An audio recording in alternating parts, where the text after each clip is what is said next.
Looking to catch up on the latest Star Wars books? Try listening to them on audio.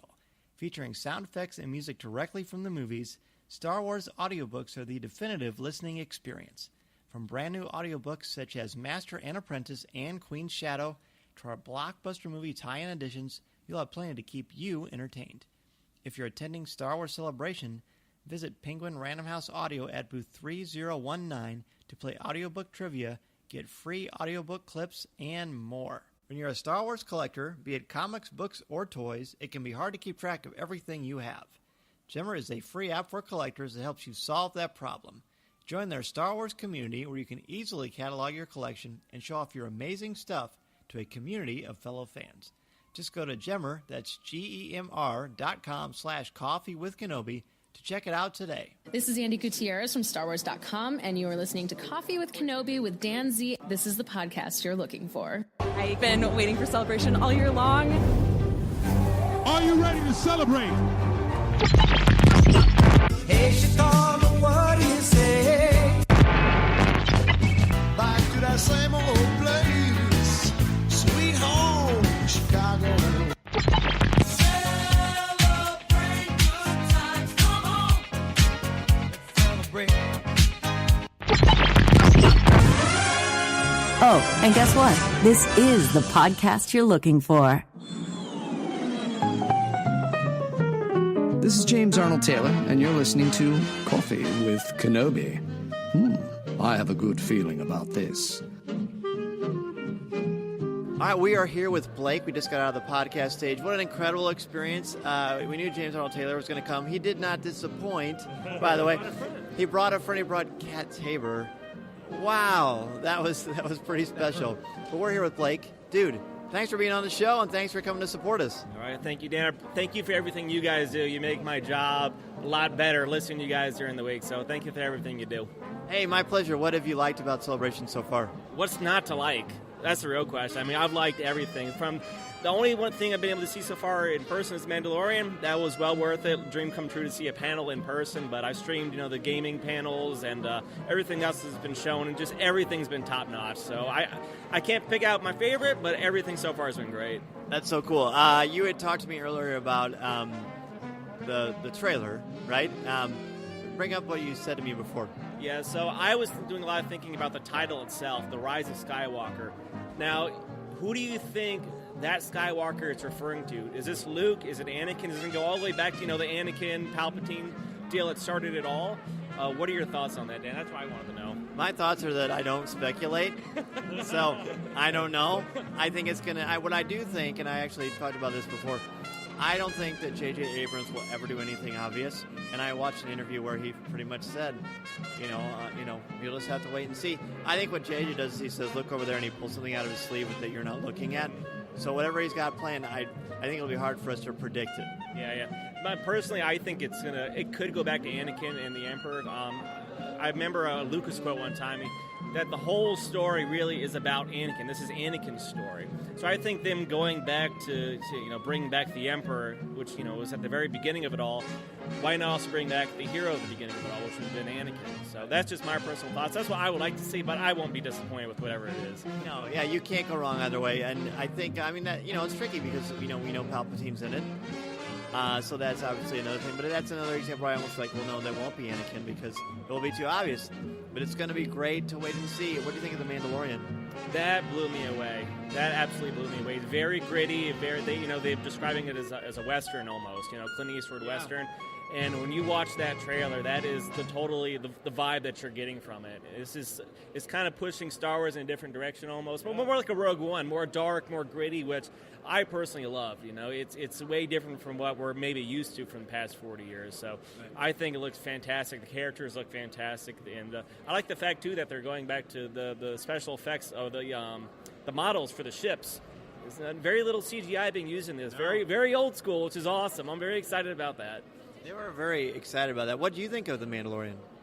Wow, yeah, it was really impressive, like you said. I think the fact that the crew are so passionate about what they're doing, and that's the thing is like that Jon Favreau talked about, that the whole crew talked about, was the fact that there's so much passion built into this project that it's like we are all fans of Star Wars, and that's one thing that John said. Like, all the directors had to be fans, hardcore fans, and I think that was really cool tidbit to say. Of course, Dave Filoni is no stranger from Star Wars, and he'll do a great job. But I'm excited to see his directive for a live-action series and see how he'll do things. And I think they've got it totally under control. I think they're going to do a really great job with it. And I wish they had more of it. I think there was only, 9 episodes, 7 episodes, something like that. Yeah, so it's limited, but I think once they're pursuing this idea, seeing how it's going to go the first time around, and then they'll obviously make more and just make it even bigger. So yeah, I instantly was struck by the lens of the piece and how it did look like a 1977 kind of graininess, but with sort of a real world viewpoint. And seeing all the, have you seen it? Yeah. Okay, good. And that cantina. And having it look like EV-99 from Return of the Jedi was the barkeep, which I was not necessarily the same character, and just the I said in this show, the quacking monkey lizard being cooked. Yeah. That elicited a lot of laughs. And then seeing IG-88 in action was probably the highlight for me. And knowing that Gina, I think of her last name or not, she did all of her stunt work, and Favreau said, hey, she was the stunt work. I felt bad for them. Her stunt double because she didn't do anything. Yeah, exactly. So we're gonna anything else? Carl Weathers was great, wasn't he? Isn't he the guy from Happy Gilmore? Yes, he is the guy from Happy Gilmore, and also Rocky. Apollo, man, he was so excited. That was a joke. He was so excited to be a part of the franchise, and he was just glowing. It was super cool. I hope I get a chance to meet him someday. What a cool guy. Speaking of cool guys, Blake, thanks for being here, dude, and thanks for being on the show. Thank you, Dan, Corey, and Tom. Thank you, guys. Appreciate it. Hello, everybody, and welcome to Coffee with Kenobi. This is a unique method of Star Wars Celebration coverage because we're on the way home, but there's a lot we missed because it is busy, busy, busy. We have learned a lot, experienced a lot, laughed a lot, and Corey and Tom have eaten a lot of sandwiches. So, which we'll talk about that on the Patreon show, maybe. That seems like a good tease for a Patreon show. We'll leave it for the Patreon. For sure.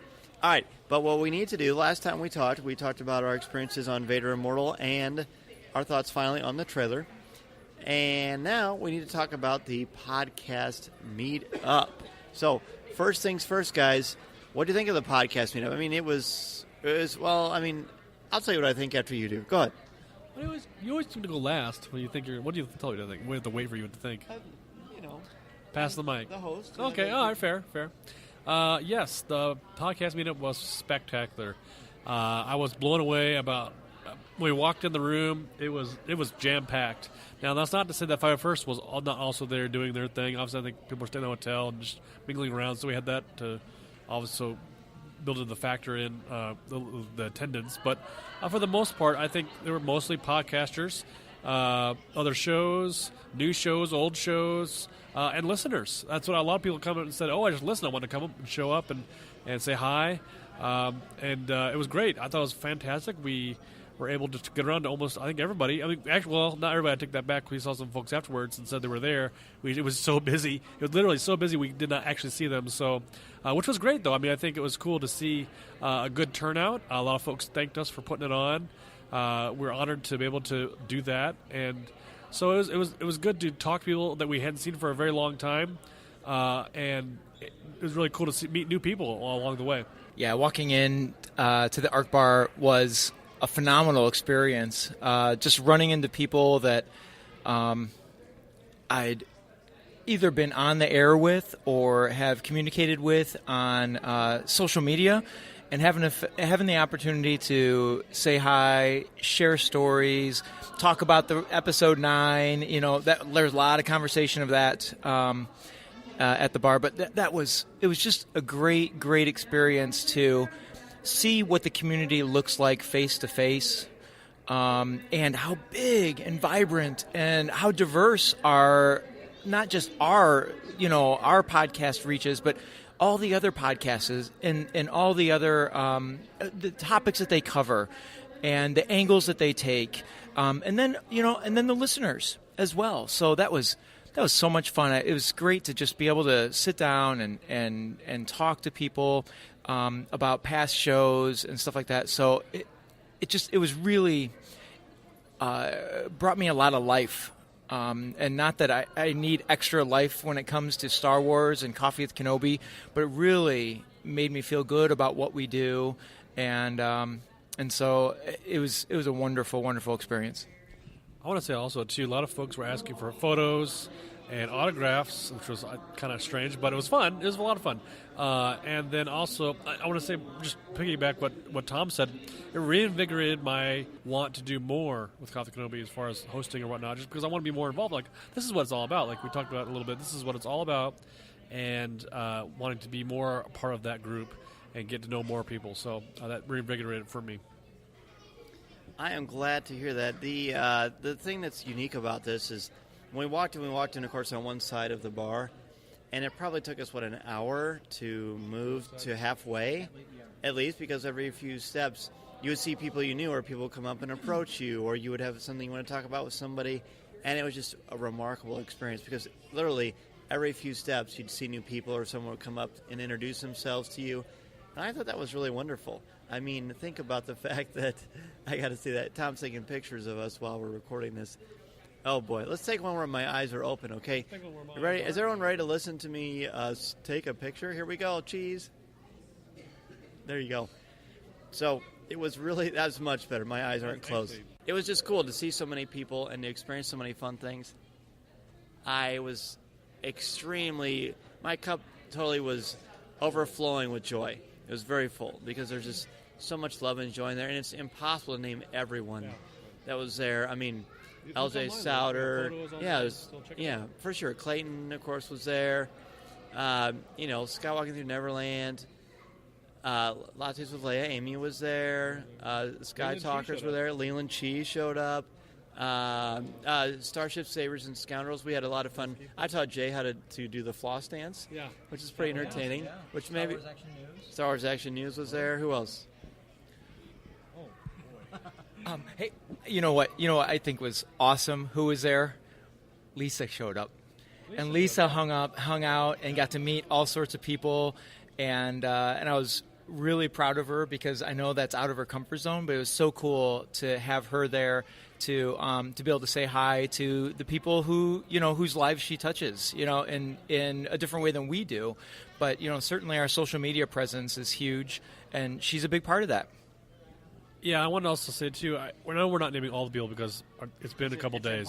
Yeah, it's been a while. So we're trying to recap the best we can. I did run into a show that had heard of us, but we're just kind of basically being in attendance to get to know other shows. And I just want to encourage them to kind of do what they did. And they were awesome guys, I thought. And I think if anybody who's looking to start a show or has an idea for a show, pursue that, because that's a lot of things. The theme of this celebration to me was a lot of folks asking about podcasting during our panel or afterwards, saying, "Hey, I've got an idea. I want to do it, but I don't know how to, or I'm not sure if it would work." Go for it, because like we talked to one listener, and he said he started a podcast. And he doesn't care if one person listens. He's got something to say. He's got an angle. He's got a approach. Exactly. Thank you.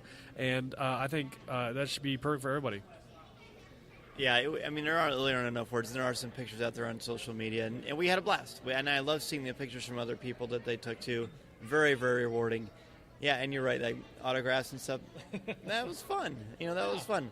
I always struggle with how I'm gonna sign it. You did 3 no, very nice. How do you just sign your name, or do you put anything? I just sign my name, but it's kind of scribbly. It's like the. So it's, it could be you. It could be Babe Ruth. It could be hard to say. It could be Babe Ruth. Yeah, it's fun. I always usually put like "May the Force be with you" or something. I don't know. It's good. It's fun. I'm glad you approve. Yeah, do the sound. That's not the sound. The sound you made all this entire trip. For some reason, that thing makes me laugh. This is kind of more pour over silly territory. All right, let's transition. So it's the next morning, and we went to the Mandalorian panel, right? The Mandalorian panel was unbelievable, and we talked about it a little bit on our podcast stage. I am interested in what you guys thought of the tone of the piece, because we saw an initial kind of a sizzle reel with some clips. We saw a special effects reel, and then we saw 8 minutes of footage. Half of that footage was like an opening sequence where they show how the Mandalorian gets hired, and they did say that is his name, the Mandalorian. That's what he's calling himself. And then the Mandalorian. Yeah, they doesn't have like an actual name as of yet. Oh, that's right. So he was able to watch on the Star Wars show. Okay, good deal. So we're going to get to that. Tom, what were your overall impressions of it? Well, I may have said this somewhere else before, but they had me at medieval knights. I thought that was such a great description of what I was seeing in front of me, and the adventure look of it. It just had so many great feelings of a Star Wars show that I haven't really seen before. It's kind of, when we thought about and imagined what Boba Fett's life was like and where he came from, way back in Empire Strikes Back. I'm going clear back to those days of, when I dreamt about who is this Boba Fett guy and where does he come from and where is this armor that's all beat up and, blaster bolt dents on it and other types of damage. What is his life like? Well, we may find kind of what that life is like here in The Mandalorian. So, but yeah, the trailer that I did have the opportunity to see, it was glorious. It had some great imagery to it. The color, and I'm hoping that Cory talks about this a little bit too because he's got a lot more knowledge. But I loved the color, the grays, the whites that just sort of washed out and made it seem very, I don't know. Yeah, bleak is a great word for that. So, so those are my initial reactions to The Mandalorian. This was my favorite panel, only because I thought the approach to it was really well done. They started off with a kind of small introduction with Jon Favreau, and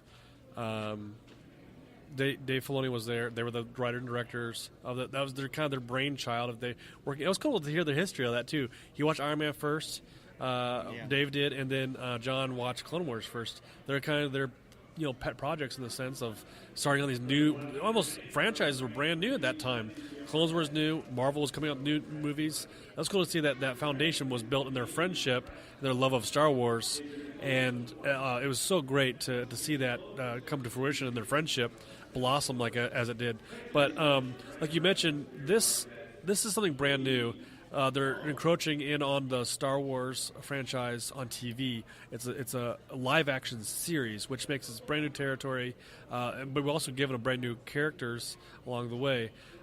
Yes, you mentioned it was bleak. The colors are very bland. There's really no vibrancy to it.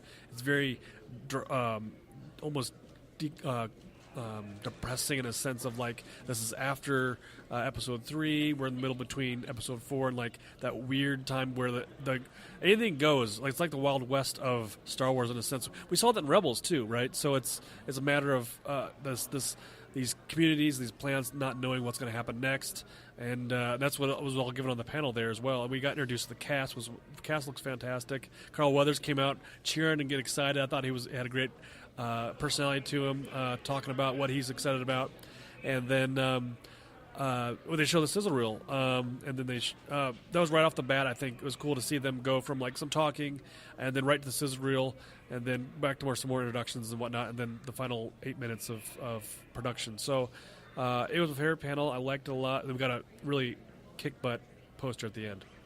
Yeah, we did that. The main imagery that it's already become sort of iconic in a very short amount of time is the Mandalorian with his cape kind of flapping in the wind, coming to this circular door, which I think is a very interesting artistic choice. Yeah, I want to talk that actually real quick, because when they first showed that, they showed like a really small 2 minutes, or maybe not long, of like this bleak winter scene. He walks in this cantina, and the door doesn't open traditionally from side to side or like across. It's the spiral shape that comes out from the center and spins open.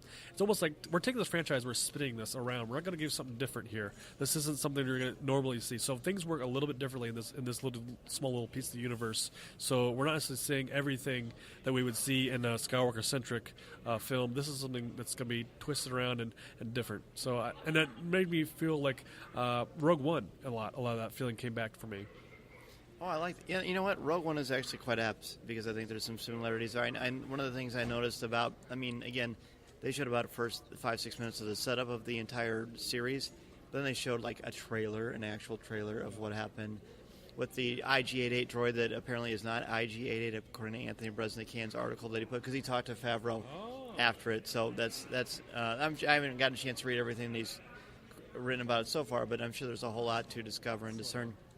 But I noticed kind of the filter through which they filmed this thing is very grainy, very Mos Eisley, A New Hope kind of an atmosphere to it. The sets are very detailed. I love the fact that there are actual 501st members that are stormtroopers that are on set. That's never happened before, which I thought was extraordinary. I was going to say, one thing that Dave mentioned, if you weren't listening to the panel, that the 501st that helped out, that their greatest thing to have is having something screen-used, and all the armor they brought with them was now cemented in screen-used armor. I think that was a really cool detail for the 501st there. It's a wonderful reward for them, and again, since they've never done it before. I mean, we saw some precedents with the R2. The droid builders got to create R2-D2 for The Force Awakens and The Last Jedi, but to have so many stormtroopers do it, and the actors were very impressed with them and the way they carried themselves. And Carl Weathers said, no, they were stormtroopers. No one had to tell them how to act or how to behave. They already had it down, which I thought was cool. I already mentioned how I think it's kind of disturbing that they were roasting a Kowakian monkey lizard. It was very entertaining, too. There are a lot of throwbacks. It looked like EV-99 was the bartender and the cantina. There were a lot of exceptional things. The droid eye that came out to talk to the Mandalorian was the one very similar. Same dialogue, too, from Jabba's palace to Return of the Jedi, which is really, really slick. It seems like it's a very visceral, athletic, violent kind of a thing. The action is very herky-jerky and very, not poundy, that's not a good word, but very intense and brutal. It's not smooth and Ray Parkish. It's violent. And Gina, I can't think of her last name. Carano?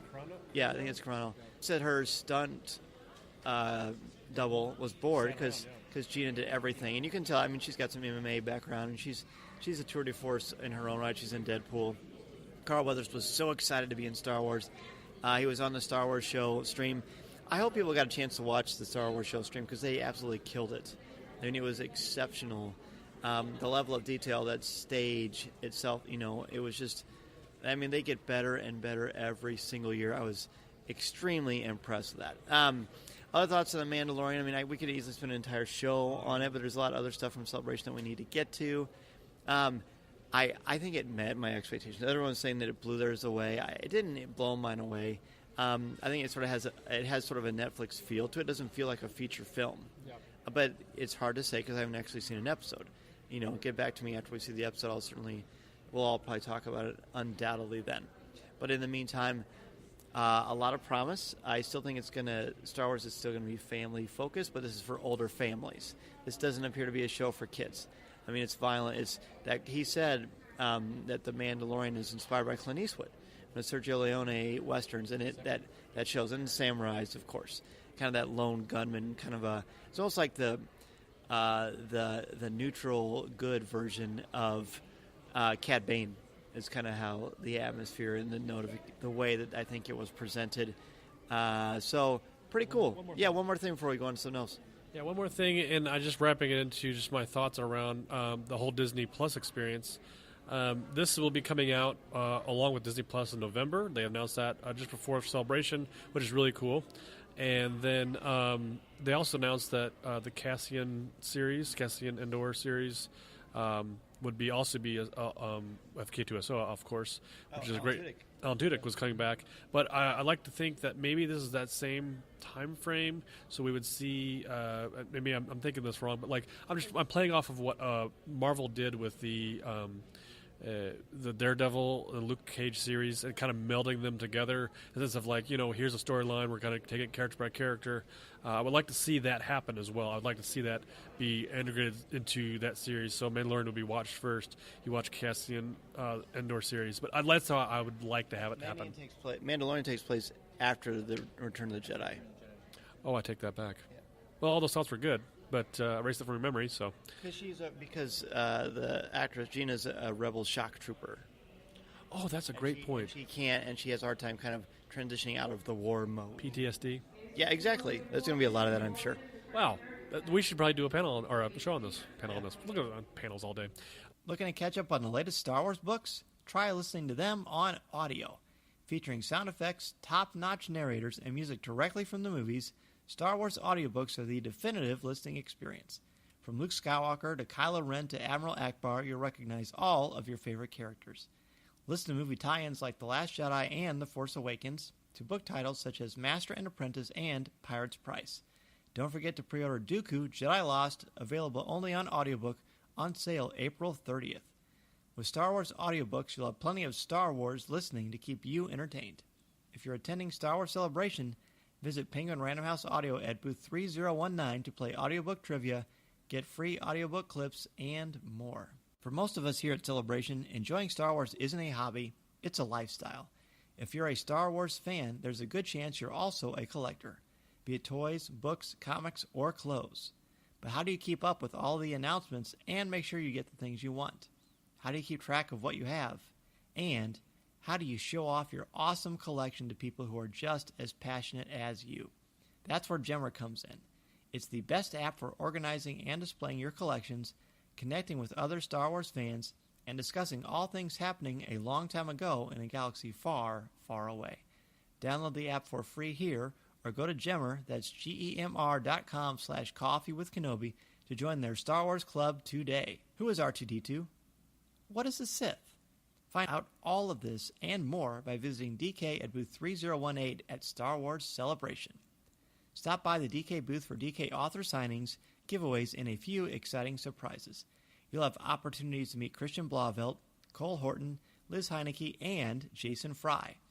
As a world leader in illustrated reference guides, DK publishes highly visual, photographic nonfiction for adults and children, and their Star Wars books are no exception. Packed with stunning images and engaging text, DK's Star Wars books are perfect for fans of all ages. Visit online at DK.com or in person at Star Wars Celebration to start reading now, and be sure to follow DK on social media for a full schedule. Basically after that, it was a pretty quick jaunt over to the podcast stage. And I guess I'll start on this one. We showed up, and right away there was a queue. There was an actual line, similar to what we experienced at Celebration Anaheim, the first Celebration Anaheim, and it was extraordinary. So Cory and Tom and I made sure to greet everyone, thank them for coming. A good friend of mine, Greg Berkey, and his son Nick Berkey, who I've known since he was a little boy, were there, which was very rewarding. And thank you so much, Greg and Nick, for being there. It was amazing to see you. And it's cool because Nick and I used to play Star Wars all the time. Now he's here while we're doing this Star Wars podcast, which was so much fun. And there were just so many people there. It was extraordinary. We get in the room, we set up, we're getting ready to roll, and lo and behold, here comes James Arnold Taylor, the extraordinary James Arnold Taylor, and he brought a surprise. And people have already heard the podcast, already know this. And he turns around and he goes, "Hey, I brought Catherine Tabor. She's been on your show, right?" And so Tom, Cory, and I, our jaws dropped because we're like, wow, oh my goodness. And we actually kind of speculated in the hotel, truth be told, wouldn't it be cool if James brought someone else from the Clone Wars just for fun? Either way, it didn't matter. We had James. We got to have coffee with Kenobi, with the actual Obi-Wan Kenobi. She was so kind and so gracious and very like, hey, if she wanted, she said, I don't want to be in the way. And we're like, are you kidding me? You're Catherine Tabor. You're Padme Amidala. You are royalty. Of course we need to have you up there. So we got an extra chair up there immediately. Yeah, and I think, too, it shows how much people enjoy the show. And that's the other thing, too. The whole room was packed. I was gracious enough to be able to have room for people to come in and like I said, James and Catherine were a dream as far as having them on, asking some questions. There was a small 10 minutes, but I think it was beautiful to be able to have them just sit on our panel and with us, and it shows so much about how humble they are as far as how they take their role and being incorporated with the fans and wanting to show up for support us. So I think thank you again if you guys are listening that we're able to do that. Well, I have to say, I don't think it's any secret to listeners of this show how excited I was when I learned that James Arnold Taylor was coming on the show. So when we were kind of doing a little setup next to the stage, and I don't remember who it was that said, "Hey, Jet's here." And so I turned around and I saw James Arnold Taylor standing there, and next to him was Catherine, who I didn't recognize right away, but she just looked very star-like, and then it dawned on me. I didn't recognize her right away because she had that that Star Wars hat that was all glitter. And then I recognized her. I was like, holy cow, I do not have time to get like super squee and excited like I did with James. And so I like composed myself, introduced myself to both of them, and it was so cool. And I remember her saying, I'll just sit in front. And I was like, no way. And so we got her a chair at the table, at the panel table, and the show began. And what an experience. I was so excited when we went up to sit down. I sat down and I looked out at everybody sitting there and looked over at you guys with Jet and Catherine at the end of the table. And oh my gosh, like dream come true. I mean, this was Star Wars fandom at its best. It was more than anything I could imagine. And I have to say, I was so excited. I forgot my notes, remember? I forgot my notes, but I made it. So yeah, that whole process, it was everything is like very, very quick. It happens really, really quickly. You don't have a lot of time to sort of do anything, but that's okay. It's, we've done this before. We've said this already. We've done Star Wars Read Days before. We've done stuff before movies before. We've done it, and I'm glad that we did, because sometimes when a surprise like that happens where you get a brand new guest you didn't expect, sometimes you don't know what to do. But we did, because we were ready. We were ready for talking about the Clone Wars in the spirit of Star Wars Celebration, which are both very, very gifted. I mean, they're performers. And, James starts the show by saying, hello there. And he was just on it right away.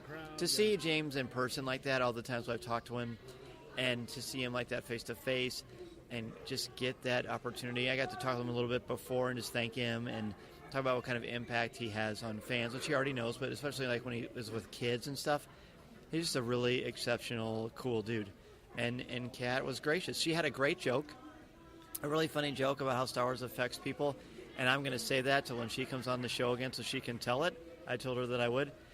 Although she said, no, you can use it, it's yours. But the way she tells it is really, really funny. So extremely impressed. And then they had to go because they're going to do the Clone Wars panel. So what we did our show. We did our highlights of Celebration, which you've heard. We did our top fours. And I was really impressed with what you guys said and how you articulated that. And I am curious about both of your processes because you had notes of stuff, and just kind of how did you guys create your lists? Because they were really great. It's funny because I had 2 coming into Celebration, and I knew I had to come up with 2 more, and I just kind of thought about all weekend leading up to the panel. And I'm the type of person that was like, I was a best man at a wedding once and wrote no speech for the best man speech at the end of the night or whatever, and just kind of winged it. And I guess that's how I work the best. But I riffed off because of what you guys had said, how you expressed it. I thought, okay, that's how I'm going to do it kind of too. But I mixed in like memories and just the overall feeling. And the ideas came to me around for just basically personal reasons that most of them were through my fandom. So that's how it worked for me. Well, I wanted to, being my first time up on stage like that in front of such a large audience, I wanted to make sure that I was prepared. I was not in a position to be able to wing it. Like the professionals that I work with are. So I wanted to be super prepared for this. So I started in a chronological order. I sat down in front of my bookshelf, which I keep in chronological Star Wars order, had the shows and TV shows in mind, but I knew exactly where I was going to start, and I started exactly how I did on the stage, and that was with that moment in the Phantom Menace novelization that struck me from the day I read it. And so I knew I was going to start there. And then I just sort of, I wrote down all of the moments that were just popped out at me from each book, each TV series, and each movie. And then I prioritized from there, and then I came up with my order. That's pretty cool. The only ones I knew for sure that I wanted to do were the scene from The Last Jedi with Luke, and then the Ahsoka comeback from A World Between Worlds. And the other two, I just wanted to sort of see what would happen, and then it just kind of happened. You guys have always inspired me to think of different things. That was over. We got to talk to a lot of people afterwards. It was really great. Interview some people, too. And interview some people as well. And then we ran basically to the show floor, and there we kind of, I think we saw the Clone Wars panel first, which I really, really enjoyed quite a bit, right? Yes. Yeah, the Clone Wars panel first. And, of course, people have seen that. There were 3 different sequences that they showed, and they showed a trailer twice. And I thought it was extraordinary. I got to sit by Ryan Kidd and Ian and his corgi from Twitter. I sat next to them, and that was a blast. A funny little quick story, because I know we actually got to jump on the train pretty soon. I was talking to my wife before the panel, and all of a sudden the lights dimmed, and I said, "Oh, Dee and I got to go. The lights are dimming. They must be starting the show." About 10 seconds later, a security guy comes over and says, "Sir, are you just leaning against our light switch?" I said, "Yeah, the light switch did dim, Deanna, because I accidentally bumped it." Yeah, no, I swear. So that was an oops. But no big deal, no harm, no foul. The panel was great. Dave's banter with everybody was fun. My favorite part was seeing Ashley and Dee Bradley Baker share their tweet conversation about how she found out that Clone Wars was coming back.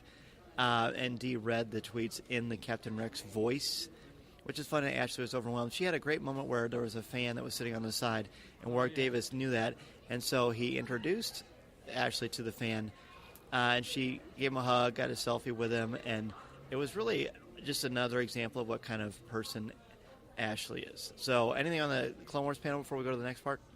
Yeah, I'm always not going to say surprised. I'm always fascinated by the fact that these folks they are family first. They are basically hang out with each other.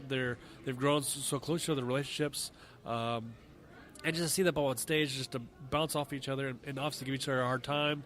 Like giving Dave a hard time there on stage was a lot of fun. But it just cues up to their structure and how they work together. I think that's really key on some of these projects and these different types of things. That it's not just like, hey, we're just doing a job. We're family. We're keep it together. And no matter if we go away or we come back, we're going to always be tight together and be friends. So I like that a lot. Yeah, their relationships definitely stood out to me as well, and just how long that they've worked together. 12 years for the core that did the movie, and then at least 10 from there. But what really jumped out at me, there's so many great things, but to keep it short, I was sitting with, besides Cory, I was sitting with Dennis Keithley, and one thing that really struck the two of us was the announcement that Ray Park was going to wear the motion capture stuff, and it wasn't going to be a CGI fight. It's going to be built off of his actual movements.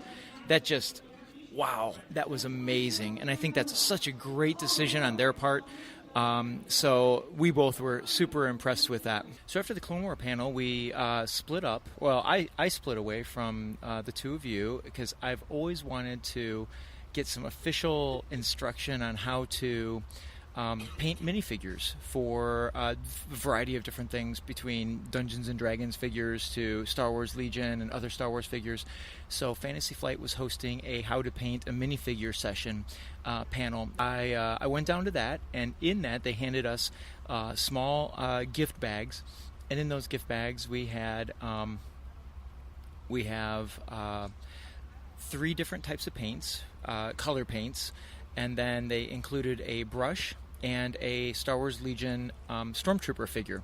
And so while we weren't able to actually paint in the room, probably for contractual reasons, carpet and room condition and things like that, we still got to watch I forget his name, a demonstration, but I was trying to remember the name of the guy who did the demonstration. He's I've seen him on YouTube before, and he's got a big YouTube following on figure painting.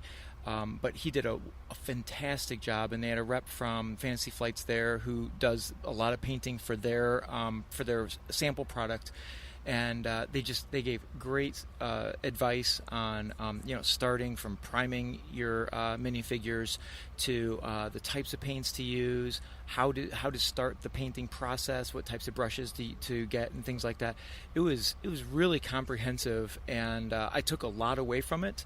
I'm really curious how that will translate to me actually opening the paints and getting to it.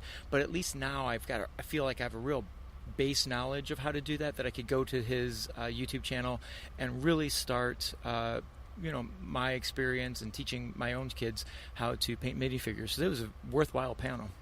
I'm really glad to hear that, because again, it different things key to our interests and what we are interested by. And I've never painted miniature figures. I'm sure I would do a terrible job. Do you have any kind of background on it at all?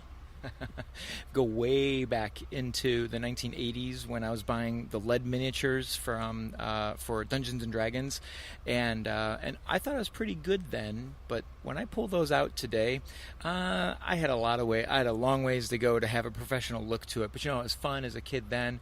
But it's different. Painting these PVC minifigures, and they're starting to have some different kinds of plastics.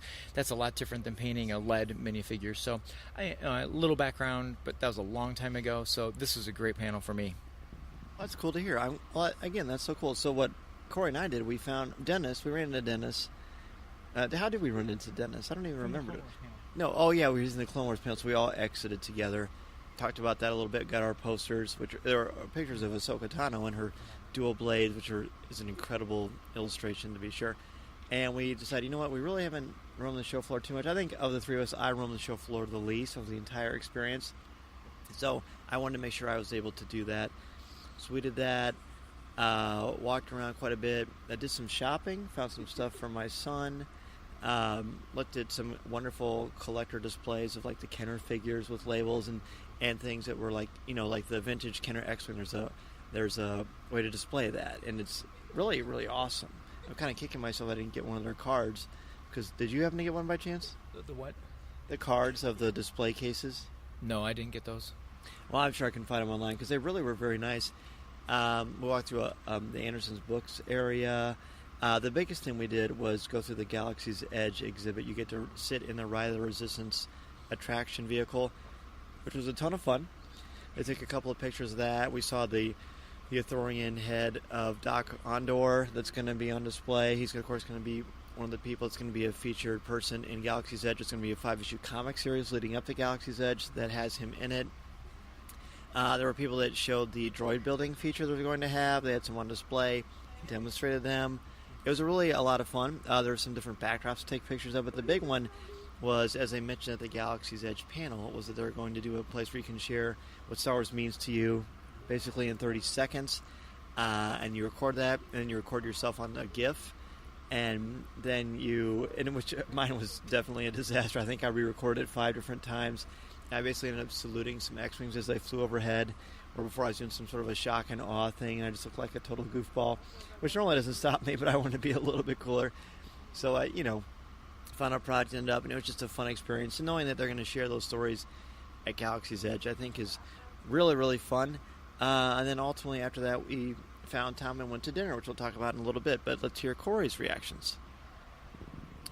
Yeah, for me, similar to what Dan said, we talked about the show floor, and we're able to basically walk through the Galaxy's Edge, and with that, it was cool to see, like you said, Dan, Galaxy's Edge for the first time, kind of sit on the ride, experience that, but also a lot of the merchandising was pretty cool along the way, as far as what you could get on Galaxy's Edge, some of the experiences there, and they introduced this droid building program around, like, you could actually get a mech droid or a BB-8 droid and make it your own, customize your own, get stickers and everything, and be able to have a working droid at the end of things.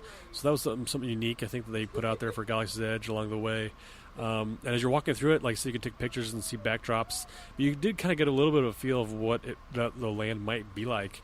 It's just a small little taste, if you will, a little tease, but it is going to be extensive as far as the props and the environment and whatnot. So I'm looking forward to then doing that in the fall. Although this was just a small teaser for me, but I'm all looking forward to everything. And who knows, maybe we'll end up as some Disney archive somewhere on Galaxy's Edge. Would be really cool. So we went there. We actually got there. We all shared an Uber and got over there. And we go in, and it was pretty much who's who of a Star Wars celebration. We saw D. Bradley Baker taking selfies with people, and Daniel Kennedy was there, Ash was there, and it was really neat to see them. But the really surprising thing to me is I recognized a voice, and I thought, that sounds like Tam from Star Wars Resistance. I turned around, and the entire cast of Star Wars Resistance was there. I talked to the actress who play Tam and Tora Doza. And Tora, of course, Tora Doza, for a while. Talked to them about having Chris on. She's, Christopher's over there. I'm like, sweet. So we talked for a little bit. Christopher walks by. He recognized me, and he grabbed me a quick hug. He's like, dude, I'm going to go get some to eat, but let's catch up. I'm like, that sounds good. And I was just kind of awestruck by that. I thought that was a really fun experience. And then we had some of the best pizza ever, and the conversation with Jason and Tom and Cory and Christian was exceptional. We talked about writing, we talked about Star Wars, we talked about our personal lives. It was just a great time with just good, fun people sharing pizza, sharing beer together. It was amazing. Yeah, that was a lot of fun. And I have to go back to the coming into the restaurant because you and Christian and Jason all went in first to make the reservation, and Cory and I stood outside in the snow, and you sent a text saying come in, and so Cory and I came in. It was rather crowded there in the entryway, and so Cory and I kind of made our way past you. You were in conversation with some folks. And so Cory and I kind of made our way past, and we ran into the Sky Talkers and talked to them for a little bit.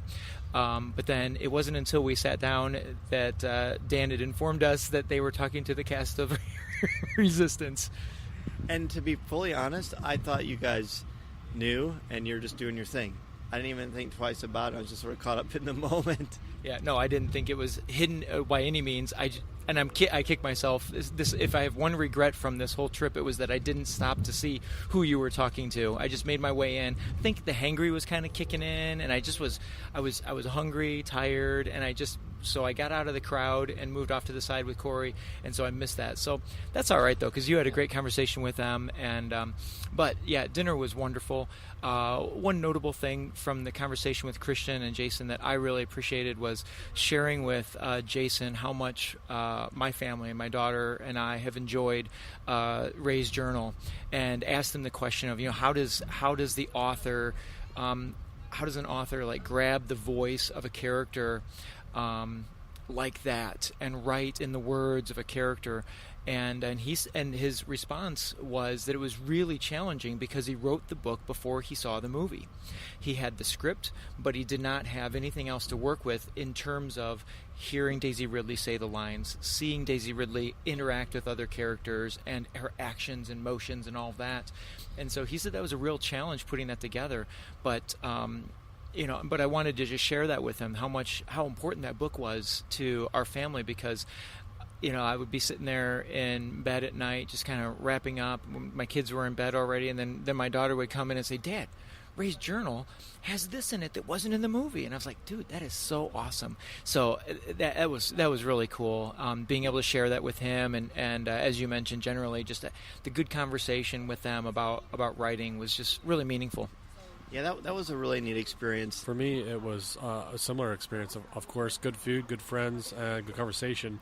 And I really enjoyed the fact that Jason and Christian were just down-to-earth guys, willing to talk about anything and everything, generally good-natured and just humble, of course, like Tom mentioned, that praising some of their work and whatnot. And I'm excited to see what they have to do in the future as far as writing is coming out and projects.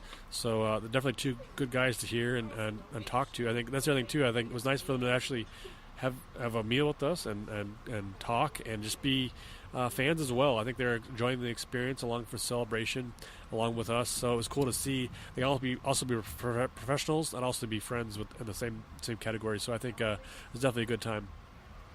Well, that's a good point, and I think we notice that over and over again. There's just this whole vibe that we're all in the same playing field. Whether you just watch Star Wars for the first time or 100 times, or wherever you're at in your professional life, with Star Wars or not with Star Wars, we're all friends, we're all having a good time, and we're all enjoying each other's company. There's just a ton of goodwill. If there's one thing I heard repeatedly through Celebration, it was that this was very invigorating for people to see the healthy nature that we have, because there's a misperception sometimes that it's all toxic, but it's really not the case at all. Yeah, I mean, you make a great point, because that's another thing I want to mention too, was the fact that positivity coming out of this show itself. I felt rejuvenated. I felt excited about all the projects we saw, all the panels we saw, all the actors and directors and creatives were all there. Everyone was excited and energetic. The fans were fantastic. I didn't see one confrontation. Nobody having issues with anybody else. Nobody, browbeating for any reason. At least I didn't experience anything like that in line. Sitting next to it, I actually got to know a lot of people sitting next to them. Were really great to talk to. Young fans, old fans. I mean, people who were we talked to a guy walking out the last day, and he had just to be in the Chicago area and thought, I'm going to go check this out. I'm not really a Star Wars fan, but I'm going to check what this whole event is about. So I think that's one thing that's so good about Star Wars fans, that they can be inviting, they can be encouraging, and anybody can join. Yeah, in regards to that toxicity or anything like that, I experienced zero of that. In fact, if anything, people exercising extra patience because even though the lottery system, and again, I have no prior knowledge to this, but I thought the lines were very short in comparison to what I'd heard about other Star Wars conventions. I thought people were very patient and went out of their way to be nice to each other and helpful. I went through the photo lines, the celebrity photo lines a couple times, and and people were like, "Oh yeah, you come over here," and just people like us, helping each other out to make sure we're in the right lines, being excusing ourselves to let someone by who was had hands full of stuff or something like just it was a very helpful community. I didn't experience any, if this would be construed as a negative, when this morning when I was standing very close to the entrance when it opened, and I did see people like running to get to a place. That, to me, that's just excitement. I mean, no one was pushing and shoving. It was just excitement to get something that they really wanted. And, and it wasn't a mass rush like, you see on Black Friday or something like that. It was just, individuals really wanting to get someplace and just being overcome by the excitement. I didn't see that as a negative at all. In fact, I think most people found it to be somewhat amusing. So the community was awesome. Yeah, it was almost endearing, really, because there's so much joy. The cosplay was fun. The T-shirts were fun. Star Wars hats. Corey and Tom got some super cool hats. I think I'm going to try to maybe find one. What's the company on that? Because I think I'm going to try to find it online. Was it Heroes and Villains? Okay, yeah, they're really nice. Well, I'm sure we'll post pictures of the guys wearing them. They're super cool. Kind of similar to the One Nation hat I have, to kind of that trucker hat style. Really sharp. Corey's is Rebel Pilot. And Tom's is Indoor Commando? Yeah. It says Alliance Special Forces. What does yours say? It says Battle of Yavin, and then it's got Orabesh on the bottom, Red 5 on the back. Really nice. So, good stuff. So, that's going to pretty much do it for Day 4 of Celebration. Really, Day 3 for us, but Day 4 overall of Celebration. The next episode we have is going to be a recap of what we experienced the very last day of Celebration, as well as our overall thoughts on the drive home, as we always do. So, until next time, for Cory Clubb and Tom Gross, this is Dan Z. We will see you next time. Looking to catch up on the latest Star Wars books? Try listening to them on audio. Featuring sound effects and music directly from the movies, Star Wars audiobooks are the definitive listening experience. From brand new audiobooks such as Master and Apprentice and Queen's Shadow to our blockbuster movie tie-in editions, you'll have plenty to keep you entertained. If you're attending Star Wars Celebration, visit Penguin Random House Audio at booth 3019 to play audiobook trivia, get free audiobook clips, and more. Finding a place where you can be as passionate as we are about Star Wars can be tricky. But there's an app called Gemmer that was built just for collectors and fans to come together and hang out. It's like your virtual Star Wars celebration every day. Gemmer makes it easy to connect with people who care as much as you do in their Star Wars club. It's like your virtual Star Wars celebration every day. You can find the Gemmer app in your app and Play stores for free, or go to Gemmer, that's GEMR.com/coffeewithkenobi. Check it out today.